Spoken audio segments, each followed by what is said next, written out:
Why do you want to be a lobby boy? Who wouldn't? At the Grand Budapest, sir. And so my life began. Junior lobby boy in training under the strict command of Monsieur Gustave H. Many of the hotel's most valued and distinguished guests came for him. I love you. I love you. She was dynamite in the sack, by the way. She was 84. I've had older. This was also when I met Agatha. She's charming. She's so charming. Is he flirting with you? Yes. I approve of this union. I became his pupil, and he was to be my counselor and guardian. The police are here. Tell them I'll be right down. She's been murdered, and you think I did it. Hey everybody, welcome to You Have to Watch This podcast. I'm Alan. I'm Ryan. And I'm Devon. And today, I forget who's having me watch this. Is it you, Devon? It's me. Okay. Today I popped my Wes Anderson cherry. Yes. I finally watched a Wes Anderson movie. So, Devon, let's have you introduce Grand Budapest Hotel. Great. So today we're watching the 2014 Wes Anderson movie, Grand Budapest Hotel. This movie, cast-wise, is absolutely stacked. I mean, you have Ralph Fiennes in the lead role as M. Gustave, and then you have what is it? The guy that plays Flash Thompson. I can't think of his name right now. But you have the guy that plays Flash Thompson in the Spider-Man movie as one of the main people. I mean, there's also Adrian Brody, Willem Dafoe, Jeff Goldblum. Bill Murray shows up, Jude Law shows up, Edward Norton shows up. Like, this cast is, I mean, Tilda Swinton's in it for a while. Like, this cast is like my dream cast if you like asked me to put a movie together. Now, as a quick introduction to my viewing of this movie, which I think Ryan is going to probably take personal offense to, I saw this movie first on an airplane, which I think I end up seeing a lot of really big, grand movies by accident on airplanes. I was probably like playing Pokemon or doing something that wasn't like conducive to me paying a lot of attention to this movie, and it just kind of had it on in the background, and eventually it just kept taking over my attention. I kept being drawn in by the visuals, by just the style and the cadence of how everyone was talking, and the pacing of the movie eventually made me drop whatever I was doing and need to pay attention to this movie. I then watched it a second time for the podcast and realized not only how little I remembered about the movie, but how little I really understand this movie. So I want to kind of kick it over to you guys and hear about what you guys think. So, Ryan, is this your first time watching Grand Budapest Hotel? What do you think? This is my third or fourth time watching Grand Budapest Hotel.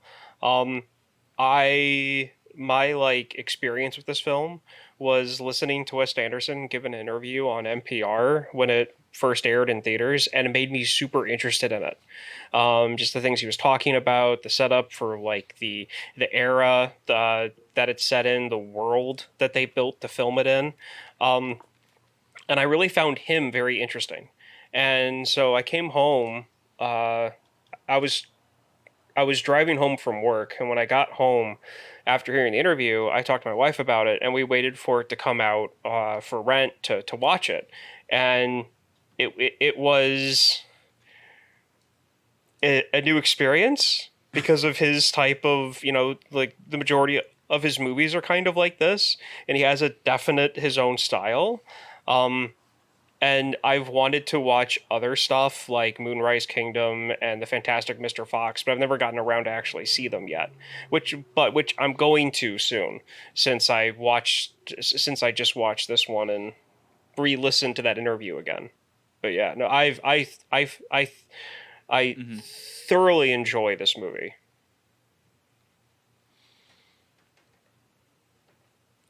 That's awesome. And then, so Alan, this was your first time not only watching Grand Budapest Hotel, but your first Wes Anderson movie. What did you think?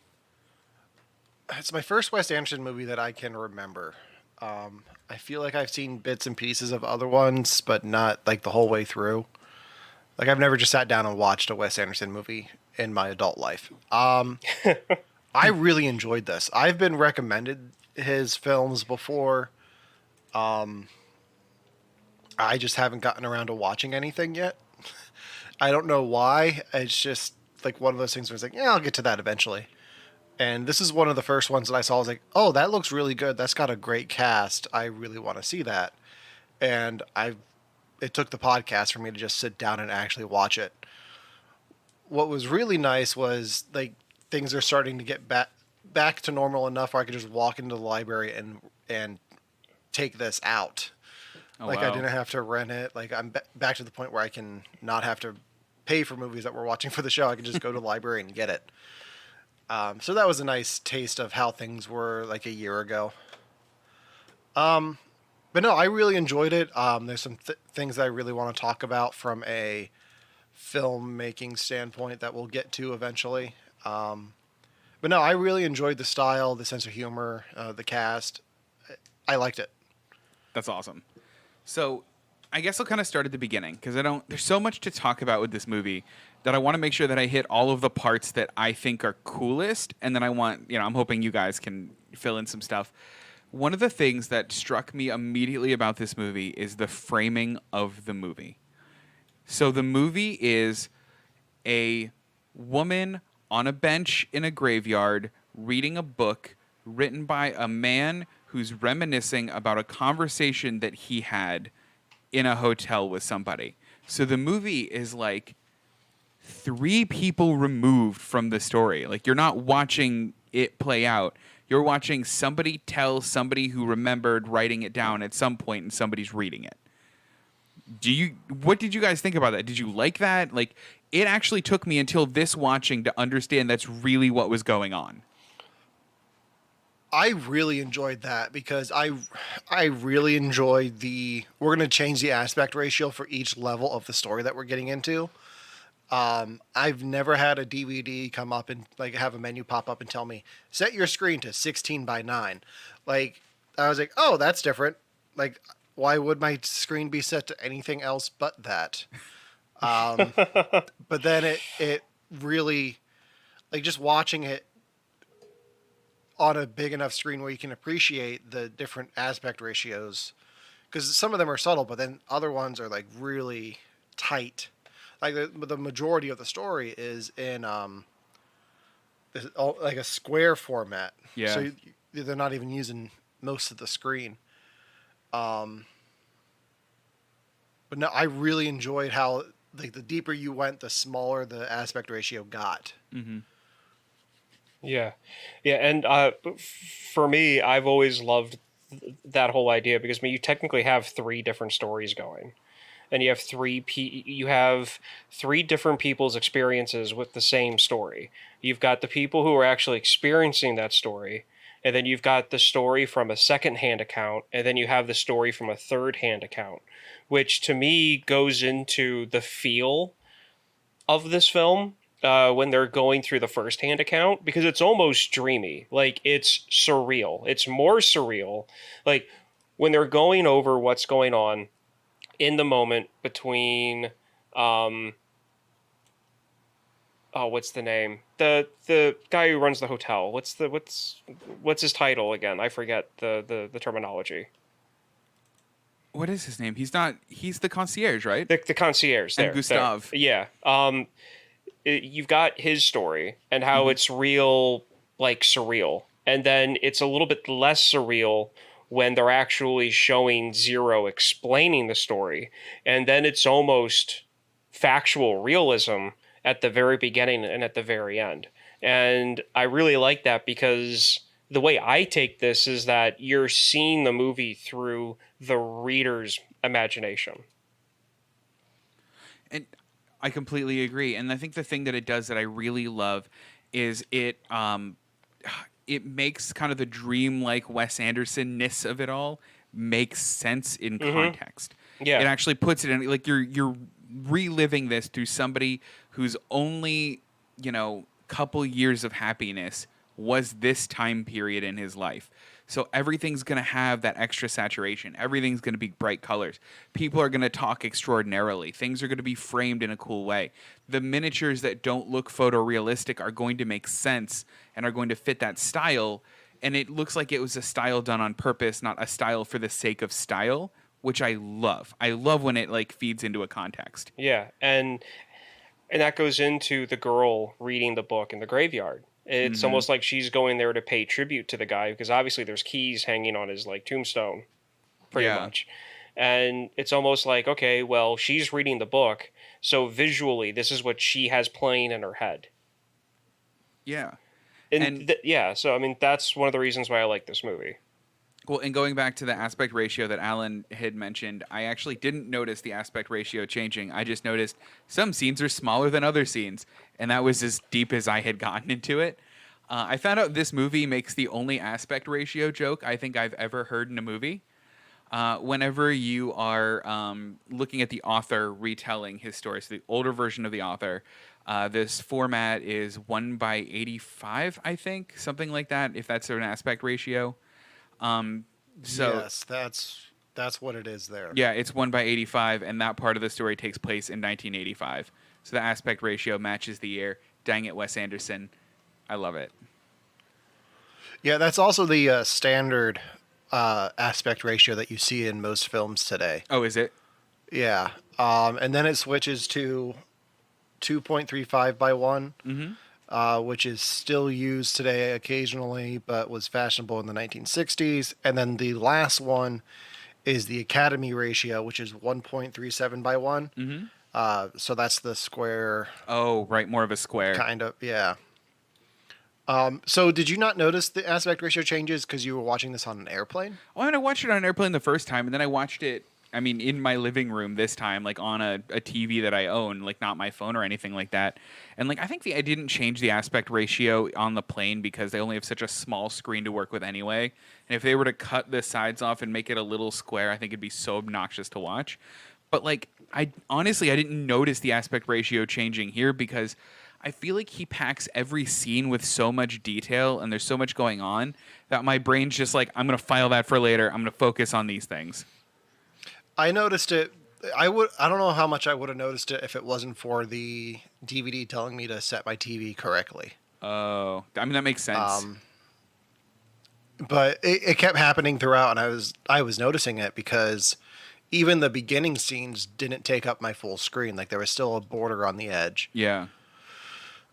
So I noticed that. Like if there's any real estate on my screen not being used, I take notice to that. Yeah. At least I try to. And I noticed it first when they cut to the prison scenes when they're doing their breakout, and like I'm watching, and all of the sudden it was like I blinked, and I realized that 30% of my TV screen was black. It was one of those things where it had probably been like that for that scene for the length of it, and then just right in the middle of that whole sequence, I blinked and I realized that it had cut.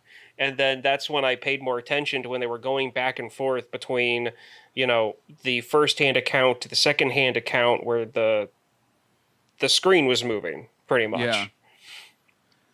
Yeah, I think that's, I don't know, it's one of those things that just adds another layer onto this movie that already has so many layers going on that I just can appreciate it, or I appreciate it a lot. So let's take a step back and not talk about anything super specific, but what did you guys think about, because we can get into nitty gritty, but what did you guys think about the overall plot of everything? Because I realized on my second viewing, they resolve everyone's plot in the first 4 minutes of this movie. And if it's your first time watching, you don't really get it. Like, you don't really understand that's what you're watching. But, like, everything is just leading back to the first 4 minutes that you see. So, like, did you guys like that? Did you like the overall plot of it? What did you think? I enjoyed it. Yeah. I think I know what you mean by it all leads back to the first 4 minutes. Mm-hmm. But I want to hear you go into detail on that. Okay. Just so I know. I'm kind of with Alan on this one, because Yeah. Are you talking about like the fact that they just you know how it ends at the beginning? Well, exactly. Everybody's plot line that they bring up and that becomes relevant in the first 4 minutes of this, within the first 4 minutes gets resolved. So Boy with Apple is hanging in the lobby and you see Boy with Apple right away. Before they even bring up the fact that they don't know who it's going to go to or even what it is, Boy with Apples hanging in the lobby already. They talk about how the writer had died early. Then a second later, they show that his son likes to play with a toy gun around the house and shoot at him, or a real gun around the house and shoot at him with it. So, I mean, you understand how the writer dies. You understand that the plot line with Boy with Apple is going to be resolved and it's going to end up in the hotel. Like, all of that just shows that it works out and that the hotel is going to be in disrepair and isn't going to be this great institution. It's going to be owned eventually by Zero. All of that's going to happen, and then you're just watching all of that play out. And I really liked that. Like, I thought that was interesting. Okay. Yeah, it's very good foreshadowing because it tells you how the story ends, but it doesn't tell you how you get there. Like that's the gist of this movie, is just getting you to that point. Mm-hmm. Which I find it funny that you like that, because this is kind of a very artistic view of the thing that you hate, when you have a character going like, this is where I'm at in my life, and he's like falling from the sky or being crushed by a car, and then the movie recycles itself. Like, this is very much a more artistic way of doing that, so it's different enough. How did I get funny. here? Yeah. Well, to understand that, we got to go back 3 months. God, even you doing that, like, fake version of that speech made me mad. The Megamind Sonic the Hedgehog freeze frame opening. Yes. Oh. And maybe it's just because I realize this is a thing for me, and I want to know if you guys have this too. I am really drawn in by well-written dialogue in movies. Like, for example, the opening scene of Social Media is one of my favorite scenes in movies, where they have that Social Network. Social Network, that one, yeah. Where they have that parallel conversation going on. The two aren't necessarily on the same page, but it's a clever way to get exposition and character development into a natural-sounding conversation. And they have this cadence and rhythm, and it's very similar to that in this movie. And I think that's why I like it so much. See, to me, it all depends. Okay.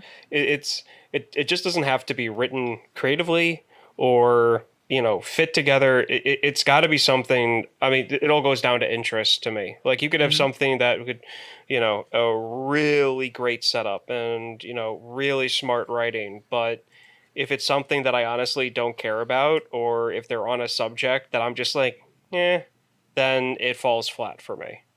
But that could be for anything, for anybody. So, I mean, it could be the same thing. Like, it could be a car movie and both of you guys are like, no, I don't care. Right. Or it could be like the best written, I don't know, like My Little Pony movie in the world. And like, I won't be into it. That might change my plans for next week. Ooh, oh no. Speaking of subject matter, Ryan, you had sent me an interview that made me look at this movie in a way that I hadn't on either one of my two watchings. And I want to know what your guys' thoughts on it are, because the interviewer was talking to Wes Anderson and had mentioned about how this is essentially a war movie. And I think I get it. No, like, I get it. It takes place in that time between World War I and World War II. It's in a fictional Europe and a fictional country. I don't know if I would call this a war movie. Like, what do you guys think about that? Like, would you agree with the interviewer, or?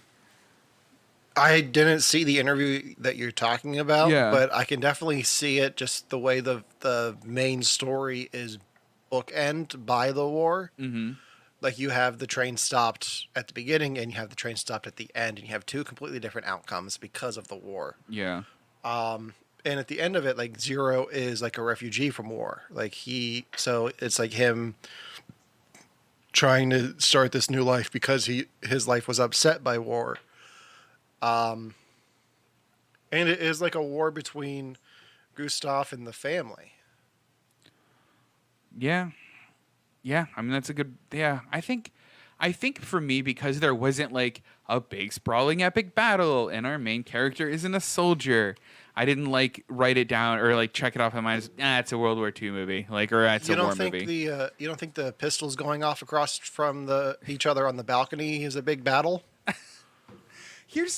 All right. I mean, I'll rival that with Saving Private Ryan. Okay. Oh, okay. No. Okay. So I was waiting to start talking, but I'm just going to start talking now. Do it. So on that one, this is a war movie. Flat out, this is a war movie.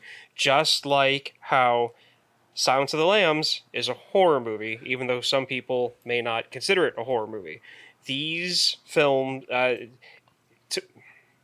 me, it's a war film. It takes place during a fictional world war. Mm-hmm. Pretty much what the interviewer was saying, Alan, the interview was done on Fresh Air on NPR, and it was done like a week before the movie aired, and it's about 30 minutes long. And she's just asking a bunch of random questions, and this comes up. And I believe his answer was, well, the story's backdropped by war, so it could be taken as a war movie. Like, it was something that I don't think he really meant for it to be seen as, but I think he was okay with the question and that appearance of it. As a viewer, and the fact that I can add whatever I want because of how I depict from it, they're dealing with the political fallout of a war going on in their country. Mm-hmm. So to me, it's a war movie, especially with having the police, which is basically militarized for that time and place. I mean, they're basically running away from a fascist government's police force, which is military. So to me, I would take this as a definite war movie. I know, Alan, what you said was a joke, but no. Well, okay, so here's my thing. And this is something that I think the movie does so well, and I'm just going to give it a name. I'm going to call it the Fleetwood Mac effect. And the reason I'm calling it the Fleetwood Mac effect is that it took me about 26 years to understand that Fleetwood Mac's Go Your Own Way is a breakup song. I understand that it's a breakup song now. I've grown up. But it's such a happy song, and it's presented so lighthearted that I didn't know it was about a breakup. I was like, yeah, go your own way. Yeah, it's fun. This movie does the same thing. It handles a lot of very serious, very dramatic, very heavy topics and presents them in this incredibly lighthearted and dramatic way, to the point where I think if it was a different director trying to tell the same story, it wouldn't look like this or wouldn't have the same effect as this. Part of where that's coming from is based off the writer and author that this story is based from. Mm-hmm. You saw how there was that credit to the writer that this movie was kind of like taken from.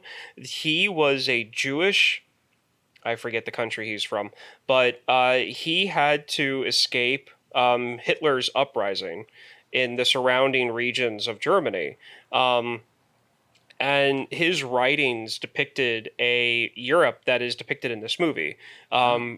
Very art-based, very cultural, a lot about culture, and kind of fantastical to a point, kind of, from what I remember. And I feel like that is where the connection between the style of Europe in the 30s in this fictional country, where was it Wes Anderson got the idea for that, was from this guy's writings and what he remembered as Europe, because he went from the town he fled from to London to New York, and he committed suicide in Brazil in like 1942. I remember that specifically, but he always remembered Europe as this like romantic like picture. Interesting. And I feel like that's where that comes from. Well, I mean, I think that's what this movie is. I mean, it's romantic. Like, it is a romanticized retelling of these really arguably horrible events. Yeah. And like, I don't know. I just, for some reason, that just really draws me into it. And I think another part of that comes from the fact that he's looking back and telling the story to Jude Law in the hotel. Yeah. So like he's looking back on it fondly as this was his friend, Mr. Gustav. This was when he had the love of his life. Like this was like as bad as it. Like he does. Like, you don't see anything horrible that happens. Like he talks about his wife and child dying, but you don't see that. Right. Like you see them at their wedding. Mm-hmm. When he's talking about that, you don't see Gustav die on the train. Right. Like it's just him looking back fondly through rose-colored glasses, and remembering how he wants it to be remembered. Yeah. And I think my favorite instance of that, or my favorite touch of that, and this gets me every time, is I think her name is Agatha, the girl that he falls in love with, is her facial mark that is a literal, like, almost geographically correct version of Mexico In Central America.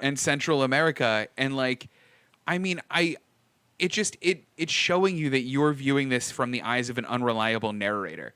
Like, I'm assuming she had a little tiny birthmark on her face and that it was somewhat in the shape of Central America, but whoever was envisioning it, like, literally pictured Central America there, and I love that. And that's where I get in my mind, the way that I see this movie, is that you get Zero is explaining the story. The author is hearing this and writing this down.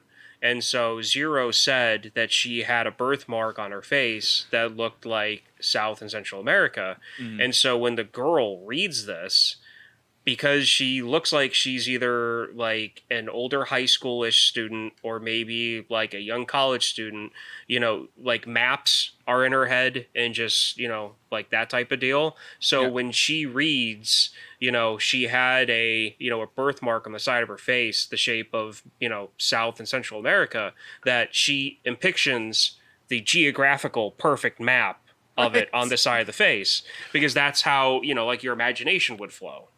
And I also think that there's so many layers to it as well, because you have him telling the story to the writer in the hotel. You have the writer retelling this in his writing, and then you have her interpreting it. So there's so many filters that it goes through until we see it, that it's so different from what may have actually been. Right. And I don't know. I think that's one of the cooler things for me. So watching this movie, the one thing that I kept wanting to, one thing that kept going through my mind is, I'm like, all right, Alan, you know, does movies and stuff. What do you think of the filmography or how it was shot? Because cinematography is the word I'm looking for there. I saw a thing online the other day that was filmmakers summarized in one sentence. And the one for Wes Anderson was, every frame is a painting. Everything that he shoots, all his films, from what I understand, I've only seen this one, but it definitely is seen in this one, is symmetrical. Like, everything's in the center. Everything is equal. Like, it's very symmetrical. You can slice the frame in half and it's equal on both parts. I really enjoyed that. Especially with the smaller aspect ratio for most of the film. Like, the scene that sticks out to me is the chase sequence down the mountain. Oh, yeah. Like, when you just kept getting the close-ups of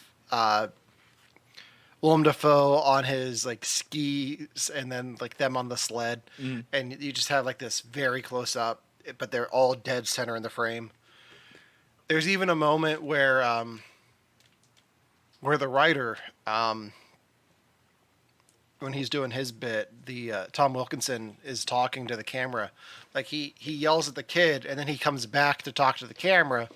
And, like, this doesn't really work for anyone listening, but, like, he comes back to the camera comes back to him, and he's, like, a little bit off frame, but then he adjusts. Yeah, he, like, moves himself to get back in frame. Yeah. There's this, like, a tiny moment of that. I really enjoyed it. Like, that's part of the reason why I want to go back and watch a lot more of his stuff. Like, I really want to see what else he does with the frame. Yeah. And that was one of the things that struck me too. And also that, like, none of the scenes all of the scenes have this energy where I feel like they just keep moving. Like, there are very, very few just still shots in this movie, and I think that's brilliant. Yeah, everything is set up. So I'm looking at the cinematographer and seeing what else he's done a lot of Wes Anderson stuff. Oh yeah. So he did Moonrise Kingdom, Life Aquatic with Steve Zissou. Moonrise Kingdom. He also did Mamma Mia, Here We Go Again, and the Ghostbusters reboot. Interesting. Everything was pretty much, symmetrical in Mamma Mia, so I think we're good on that one. Probably. As long as they frame Pierce Brosnan correctly, I don't care. I mean, I think that's more of a Wes Anderson thing because I'm looking at some of this other stuff and like No, it is. he works with joking. Paul Feig a lot. So he did Ghostbusters, he did Spy, he did Bridesmaids. Oh. So I definitely think that's a Wes Anderson style that they both have settled on. Because I don't think Get Him to the Greek and Yes Man had the same style. No, it didn't. So one of the scenes that I would definitely say that is a perfect example of the balancing act on it, especially on the small ratio, was when they had the staff having breakfast or lunch or whatever. Yeah. And as somebody who did a little bit of design school, you could split that in half. And it was one of those things where you've got everybody sitting down. It's almost kind of like a 3D effect because the table's so long. And then you have like the cook or like the waiter, somebody standing up on the right-hand side of the screen. But to balance that off, on the blank wall on the left-hand side, going up, there's a small row of windows that go across the wall on the very top that is not on this side. That's not on the other side. So the balancing between the blank wall and those windows going across on top balance out the one guy who's standing up on the other side of the screen when nobody else is. So, I mean, this isn't just like planned out before people are standing. This is planned out for the whole set. Yeah. I just, it's that level of attention to detail that I really just appreciate. So then I had a question for Ryan, because Ryan, you've seen this 3-4 times now? Yeah. So me watching it time number 2, not on an airplane, full attention, like given to the movie. I feel like there's a level of plot going on that's implied but not explicitly said. A good example of it is the dynamic set up by M. Gustav in the jail. So he like very quickly tells you that he beat somebody up in the jail, like without like going into it. They don't show it, but he's like, I beat someone up in the jail because you have to prove that you aren't weak. Yeah. Right. And I feel like there's this other side to this character that Zero doesn't see or is choosing to omit from the telling of the story. Do you have kind of any insight on that, or have you picked up on any other things like that that you could help me out with, or is that just like me, like fanficky in my mind? That might be a little fanficky in your mind. I mean, granted, it's also from Zero's point of view. He, just like Alan said, he looks on this time with like rose-colored glasses. So there could definitely be stuff about his character that he's not saying that they might hint at. But the way that I took that with him saying about how like you've got to prove yourself is that they show Gustav, that character, as like the perfect example of what a older turn of the century, fully intelligent, full of wisdom gentleman should be. Just knowledgeable enough to be prepared for any situation, willing to do whatever he needs to do to get stuff done, which makes him perfect for the job that he has. And because, I mean, you could definitely say that he's got some really bad qualities because of the lovers he picks. And the fact that, like, I mean, yeah, he says that it's his thing and he actually, likes them.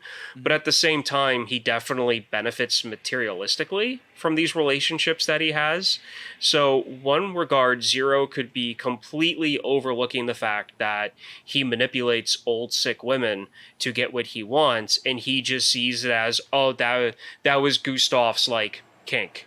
Right. You know what I mean? Thing. Yeah. And because I mean, I'll be a perfect example. I mean, as a big sports fan, I mean, there are athletes that play on the field that in their personal lives, I would never want to know. I would never want to know them personally, but because of what they can do for their job, I appreciate it. Right. So, I mean, I could definitely see Zero going, yeah, this guy had a lot of good traits, and I'm only going to tell you those. And the stuff that could be bad, I'm going to manipulate that to put it in a good light. And I feel like the stuff that could be bad gets shown, but only like the tippiest tip of the iceberg. Yeah. Like the one scene where he like enters into somebody's room, you get a sense that it's an older lady. It's not Tilda Swinton's character. And the camera's already pulling back from him when it happens, and he does it like when the camera's so far back, you don't see his expression, you don't hear the exchange, you just know it's happening, and you go, okay, that's what he's doing. Yeah, and you get that part where was it like he explains the type of women that he likes, and then he gets and they have to be blonde, and they show the blonde wig on the nightstand, and the camera pans over. When that's. I laughed a little bit, Alan, when you said that the catchphrase for him was that every scene could be a painting. Like, that's one painting I don't want. But anyway, like, and then I guess I got to return your Christmas present then. Yeah. And then you've got, was it Jude Law, the one who was playing the young author at that point? Yeah. Yes. Okay. You've got Jude Law. He asked the question, why blonde? And Zero goes, they just were. Because he didn't care to know why he went for that type of women. Because there might be an answer there that he just didn't want to know, or he doesn't want to admit. Yeah. Yeah, I mean, that's... Yeah, go ahead, Alan, sorry. So I wanted to bring up something that you guys just brought up and made me think that I wanted to talk about. Mm-hmm. I didn't realize that was Tilda Swinton until I looked at the cast list. Oh, really? They did a good makeup job on her. Yeah, they did. And I also didn't realize that Zero was Flash Thompson from Spider-Man. Yeah, I mean, it was a younger version of him, but like, I think the only reason that I knew is because the second he was on screen, Romana goes, oh, he's in Spider-Man. And like, she's so good at picking that stuff out. Like, I think my first watch of this movie, I didn't catch Bill Murray. Really? Yeah, I know that's. You were watching it on an hard. airplane. I was watching on an airplane. You were watching it on an airplane. Yeah, and he has a lot of facial hair going on, and I'm not used to Bill with that much facial hair. Yeah, It's funny to me that like just looking at this cast, half of this cast has been in Marvel movies. Well, was it Wes Anderson too? He attracts a lot of these actors, and there's a lot of people in this who are in his other films because it's almost like an actor troupe. Like he kind of has like his crew, and he just like sends out like the Wes Anderson bat signal, and all the actors show up at his house. Like I feel like that's how it is. Because I mean, Owen Wilson was in this movie for a little bit. Right, I'm not just making that up. Yeah, Yes. He's in Moonrise Kingdom and Darjeeling. Like he's main character in both of those, I think. And I feel like he's in Life Aquatic. He is in well. Life Aquatic, yeah. Yeah, Like he's a pretty big deal. Yeah, and it's one of those things where it's like, for other movies, I feel like how short some of these actors' cameos were would have really felt out of place. But because this movie is so surreal that it fits. Exactly. Like you're not surprised that he shows up for like 3 scenes and that's it. You're not surprised that, William Dafoe is the silent hitman. Like none of this stuff stands out because the movie's surrealistic and it all fits. Well, I mean, it even all fits with the past or the theme of the young girl reading the book, right? Yeah. You picture a hitman, she's gonna picture somebody evil. Willem Dafoe's got that face; he just fits the bill. Like, she's filling in actors that she knows in this story. So one of the things that when it comes to her and like the beginning opening where like she walks into the cemetery, and this is just a little like footnote. One of the things that I really loved is the fact that they planted that and they give you a hint that it's the 80s. They give you a really strong hint, not her outfit, but there is an 80s European punker leaning up against a light post just outside the cemetery. And the first time I saw this, I'm like, this has got to be the 80s. This has got to be the 1980s. What is this? I thought this movie took place in the 30s. That's what the interview said. Why is there an 80s, like Sex Pistols rocker outside of the cemetery. And then as the movie went, it explained that. But I really liked how he put cultural time, like culturally significant things in frame before it's even said what year or what time is actually it's taking place in. And I think he does that with a lot. Like, a good example is, I mean, he makes up a fake country. I can't even remember what the fake country's name is for this movie. All I know is that the cigarette machine said Zigaretten. Right. Like, he makes up a fake country, and to give you a vague sense of where in the world the vague country is, the, like, quick shot of the hotel now is, like, a very, like, almost Northern European man with a hound with like that like barrel on his neck, like is sitting in front of it, and like that paints a close enough picture of like, oh, it's in this part of Europe. Got it. Like, we're not talking about Spain right now. It's supposed to be a very, very small European country that like it borders Germany and Russia. Like, it's supposed to be the most it's supposed to be the most Eastern European country, like right on the border. That makes sense.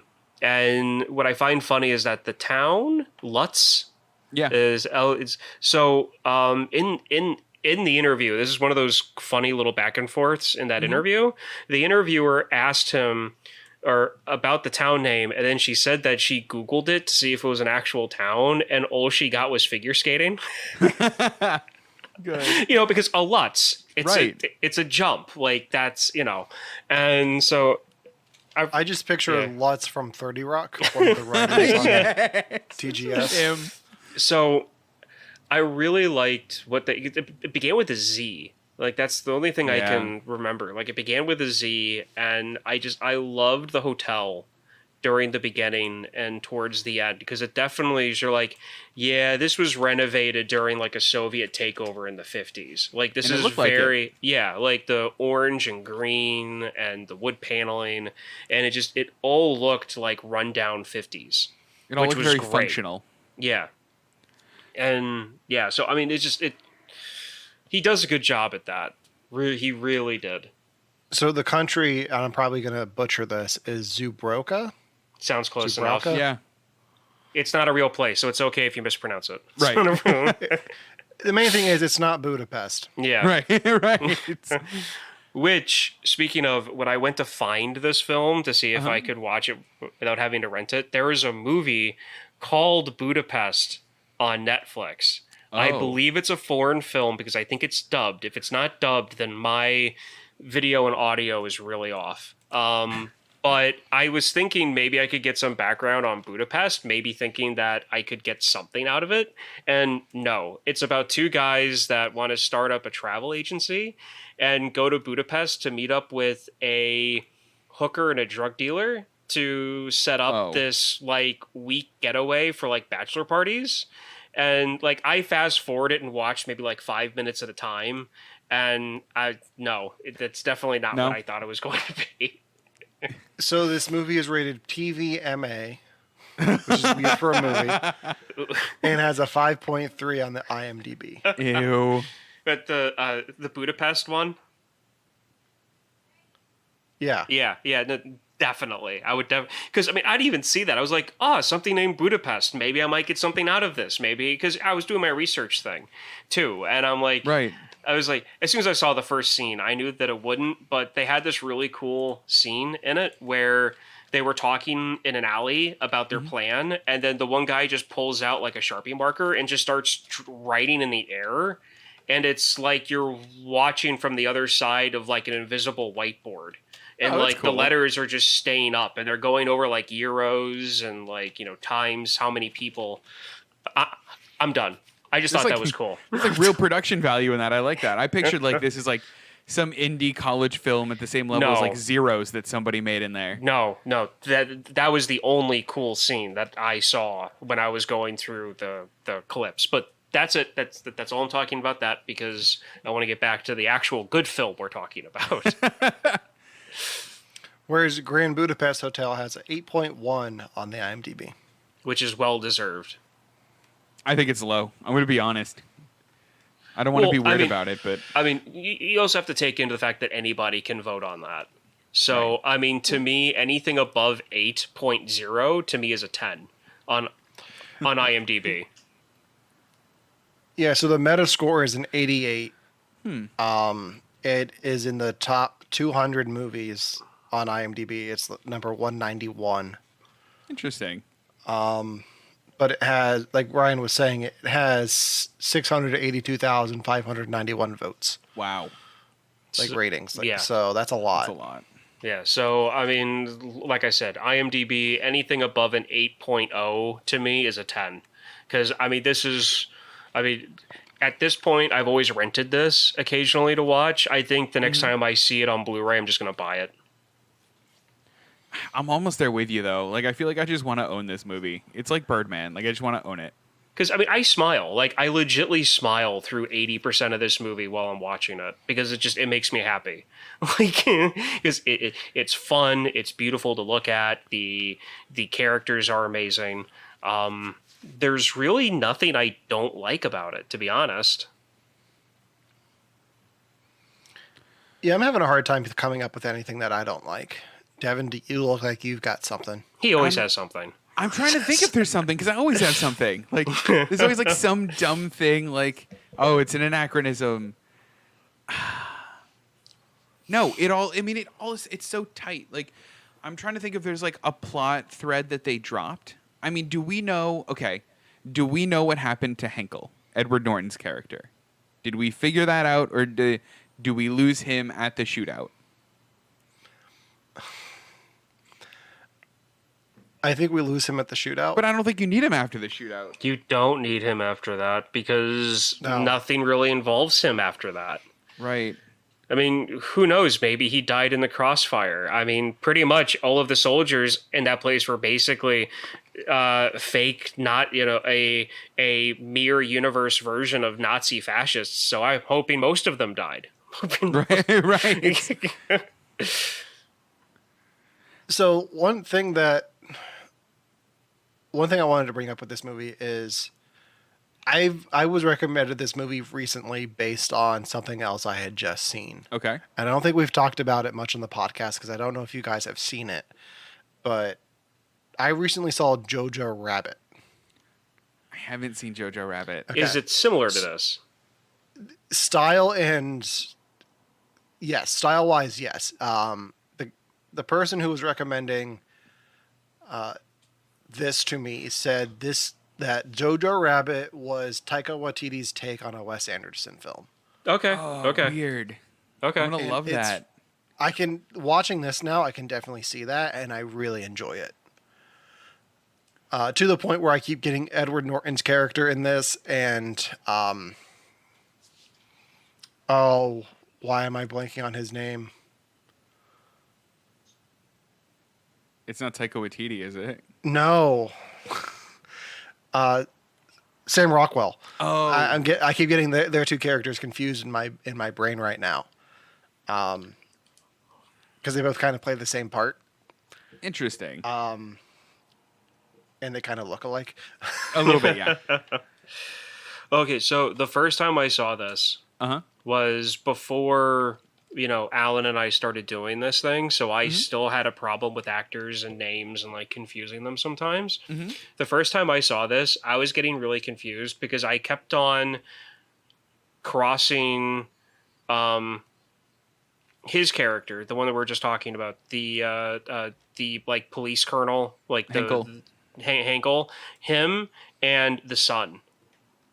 Oh, got it. I kept on getting them crossed because, they have the sharp face, they have a sharp nose, they're thin. So I was getting them confused when I was watching the movie, especially when he shows up at the Grand Budapest and he's wearing the ZZ armband instead of an SS, it's ZZ.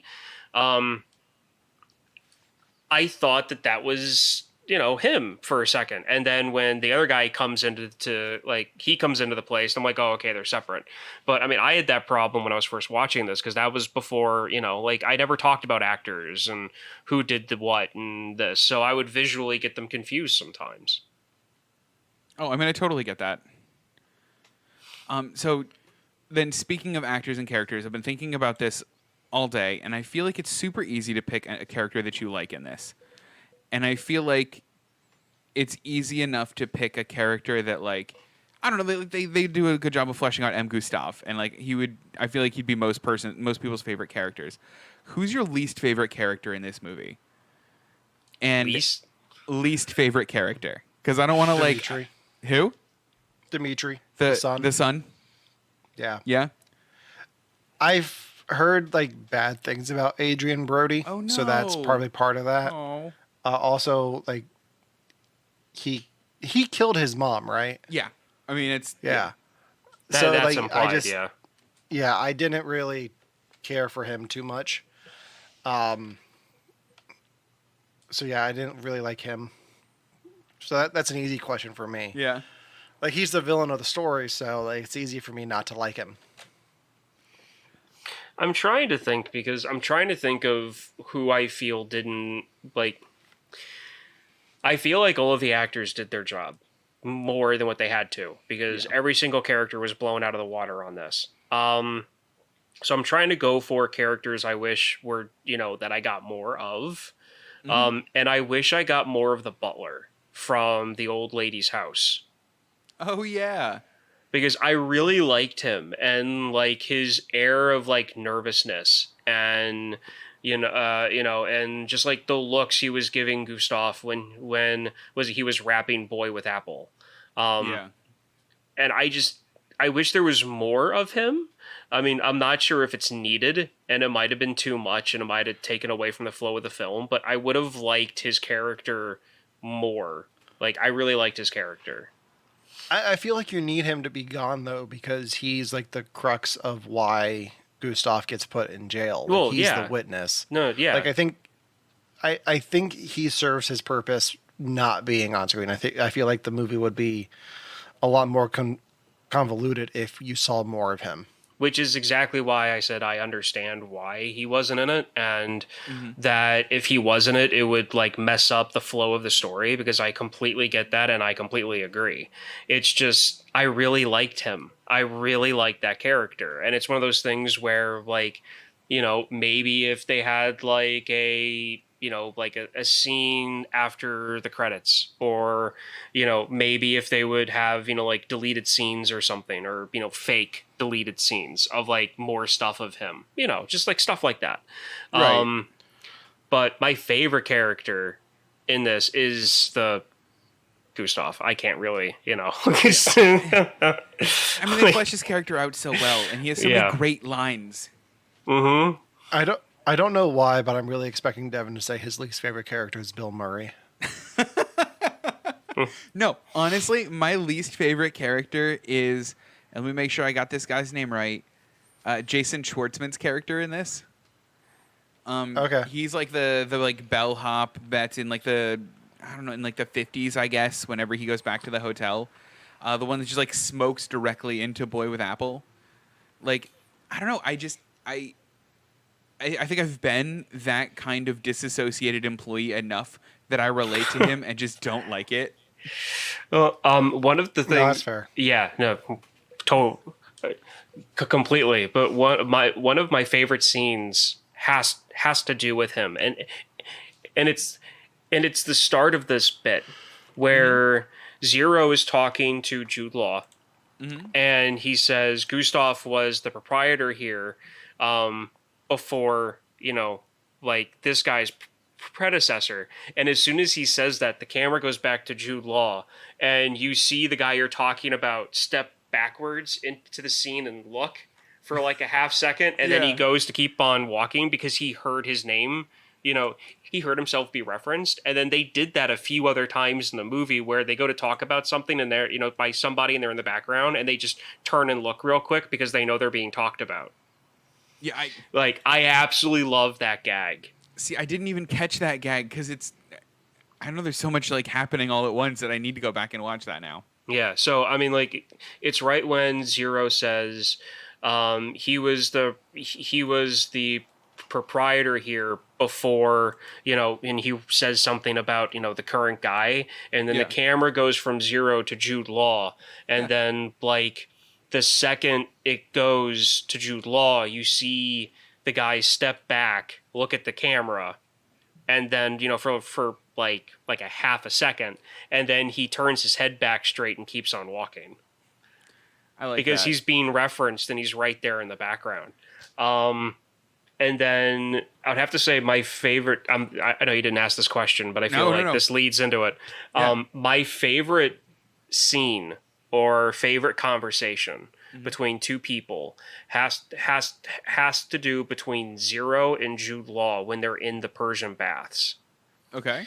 And Zero tells, and I'm talking from the very start of that, where they show Jude Law in the bath, and then he's talking to Zero, and then the conversation ends with Zero inviting him to dinner. Yeah. So that whole conversation I love, because it's two people who are being respectful of each other, and just the way that it's two strangers at that point starting a conversation and doing it very politely. And Zero is very upfront with what he wants, just like Gustav was.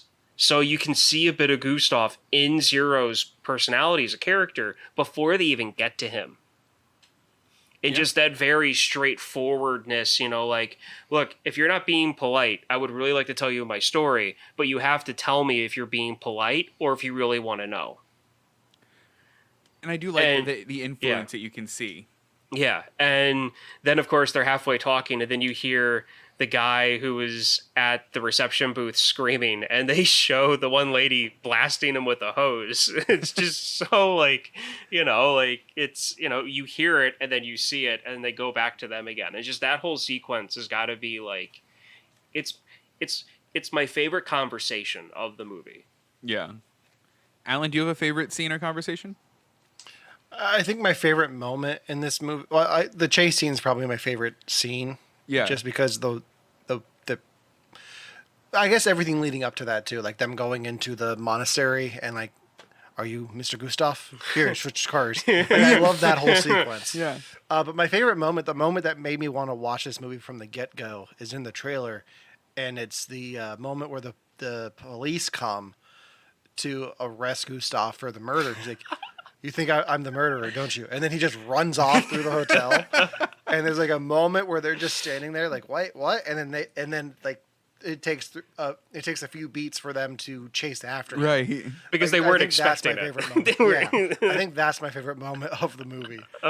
I think I love that moment. And I think mine has to be every second of Gustav in jail, particularly when he's bringing everybody sweets. And he's like, I forget what he calls it, but he's like, he doesn't call it a shank, but he's like, the throat slitter. That's it, the throat slitter. He's like, where's the throat slitter? And he takes this like homemade or like homebrew shank and he's just cutting pastries with it. Like, it's just such this weird dichotomy of this like rough and tumble place and this guy just being so very sweet and like matronly, and it's so good. One of my favorite lines in this has to do with that. And they close the door behind him and they're all sitting there after he splits the pastry. And the one guy goes, Gustav, you're a real straight fellow. I like you. And he goes, that's the first time anybody's ever said that. Thank you. And it's just and there was the back and forth between him and the son when he calls him the F word. And and then they go back and forth, and then he says something about him screwing his mom, and he's like, well, am I one or am I not? Because you just called me one. And then he makes the comment, I go to bed with all my friends. And it's just like, that is one of the reasons why I like his character so much, because he owns who he is. Yeah. He is who he is, and he doesn't care. And if people insult him, he lets them know that he was insulted, but then at the same time, he lets them know that he doesn't care. Well, I mean, he's also the kind of guy that gets broken out of jail, doesn't have a safe house, doesn't have a disguise, but is most mad that the person picking him up doesn't have his cologne. Yeah. Yeah, like, and then he gets mad and then goes off. And then he realizes how much of an idiot he was because he didn't realize what Zero's real backstory was. And then when he realized what he said was absolutely horrible, he spends like 5 minutes apologizing, like actually apologizing. Yeah. and all of that fits this character, and like it shouldn't, because it all seems like such like like the same person that goes, you have to beat up somebody in jail in order to get respected, is the same person that's passing out pastries in that jail. Doesn't sound to me like that same character. It sounds like two different characters or one poorly written character, and it's not. It's one very, very good character. Very well written, realistic person. Yeah, exactly. And that's what I like about it. I mean, when he's going through and he's asking the one cell, if they want any like glop or gloop or whatever he was calling it, and then he says, "You, the big guy with the scar on his face." And the guy gets down and he hands it to him, and he just like, like, thank you. And then he's like turns and walks away without saying thank you, but his facial expression was like, of thankfulness. Yeah. And he calls everybody darling, which I love. He's like, "Who's Gustav?" "Oh, that would be me, darling." And he's talking to like a 60-year-old man. Right. It's great. I absolutely love it. Like, it's just, again, like I cannot watch this movie and not smile. Because it makes me happy. Because just the lines, the way it's shot, the fact that the building's pink and it's like almost everything's pastel. Like it just, it's this beautifully written story in the most horrible of conditions. And that's what I like so much about it. Yeah, and you're definitely right. So, okay, big question for Alan then. You've seen your first Wes Anderson movie. You know what other ones are out there. Will you watch another one after seeing this? Yes. Yeah? Yeah, I'm not sure. I'm debating how I want to go. I might just start at the beginning and just slowly make my way through everything. Like go back to Bottle Rocket and just work my way through. But yeah, I think I will. Okay. And then that question kind of to Ryan. Have you seen any other Wes Anderson movies? Will you watch more? Not that I know of, to be perfectly honest. I don't know if I've seen it, any of his other stuff, but I'm definitely going to be checking out the Fantastic Mr. Fox and Moonlight Kingdom, because those are the only two other movies that I know that he's done. I mean, I've never really heard of Bottle Rocket, is what it's called. Is that his first one? It's his first one. Yeah. Okay, so I mean, I think Fantastic Mr. Fox is on Disney Plus. Or it's on one of the streaming services. I think I'm going to be watching that next, just because I wanted to see, because I know it's George Clooney, right? Like it's George Clooney who plays the fox. So I mean, I've always been interested in it, but I've never gotten around to see it. But after seeing this again, like watching it for the podcast to dissect it, I like it even more than I did before, and I definitely want to see his other stuff. Fantastic Mr. Fox is on Disney Plus, and that's just weird to me. It's kind of weird, yeah. Because I'm guessing it's a Fox film. Yeah. So that's why. Yeah, that's a good point. Funny. That's funny. Guys, did you know Disney bought out Fox? It's still weird. It's still weird to me, though. What's weird to me, like, it feels weird that the X-Men movies are going to be on Disney Plus this month. Oh my gosh, really? Some of them, like the first few. Like Oh. X-Men 2. No, not even those ones. It's like Days of Futures Past and Apocalypse. Oh, so it's the going to good be ones. it's going to be the X-Men Point 2. I guess. Yeah. I call them X-Men Point 2 because it's the different cast. Alan, Devon, what do you mean by the good ones? Oh, I was being sarcastic. Are they actually good? Have you seen them? No, I saw First Class. So then why would you even say that? I thought they weren't well liked. It just that's oh my god, Devon. Look, put it on a list for the podcast, and please change my mind. I watched the original X-Men movie and loved it. I watched the second one and loved it. And then I watched like the third one and didn't love it. And then went, I think I'm done with the X-Men on TV or on movies for a while. And then I like watched First Class and went, I guess that was okay. And then just like wrote everything else off.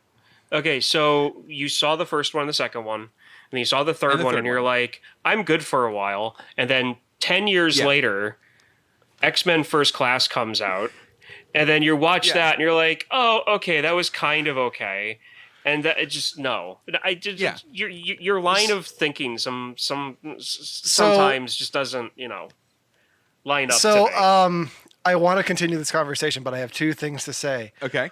The day we're recording this, this is the 14th. X-Men, the original X-Men came out 20 years ago today.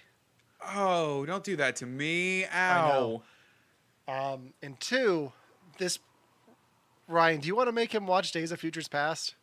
Because I think I have a way. I think I have a way that you can do this. Because I do, but at the same time, he mentioned that he'd never seen Jaws, and I said that was going to be my next one. Well, but I'm next. You're next. So depending on how we do this, I have no problem doing Days of Future, doing the second one. Let me bring up what my topic is for next week. Okay. So Ryan, you had a triple feature. Mm-hmm. Devin, you had a triple feature. Uh-huh. I think it's my turn that I have a triple feature. Oh, yes. And my theme for the triple feature is going to be time travel. So, Ryan, if you want to make him watch Days of Futures Past, which has to deal with time travel, like this whole thing, I've had this planned out for a while now. Okay. Because of Christopher Nolan's Tenet that's supposed to be coming out the week that episode drops. Right.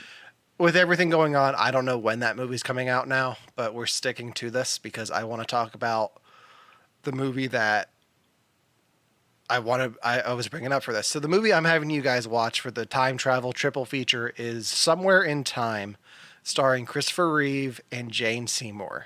Okay. I've never even heard of this movie, honestly. Devin, what time travel movie do you have? Have you both seen The Final Countdown? No, I have not. Then that's my pick. My pick is The Final Okay. Countdown. You had picked one before, but that's a good one. Which one did I pick before? You said Interstellar before. Has anyone here not seen Interstellar? Interstellar? Yeah. It's a movie I stayed away from. Okay, so here's my thing, is if we're going to do a triple feature, I'm going to give you more of a popcorny kind of movie. If we're going to do Interstellar, I want to get into Interstellar because there's a lot for me to talk about there. And I think that Final Countdown is going to be a fun movie for us to talk about. Have you seen it, I mean, Ryan? we could... Have you seen Final Countdown? No. Good. Okay. All right, so that'll be our triple feature for next week. Well, okay, so here's the thing. Unless you've got another one, Ryan. Days of Futures Past, I believe, with Devin being the comic book person that he is, I think would suit itself more to a normal episode. Okay. Okay, so what's your... Sphere. Sphere. Weird, I've never heard of either of your movies. Okay. I'm pulling it up right now just to give you guys some of the cast. Dennis Hoffman, Sharon Stone, Samuel L. Jackson, and Live, I do not, whatever, my dyslexia is whatever. L-I-E-V. Levy? Live? Liev Schreiber. Yeah, him. Is it Liev?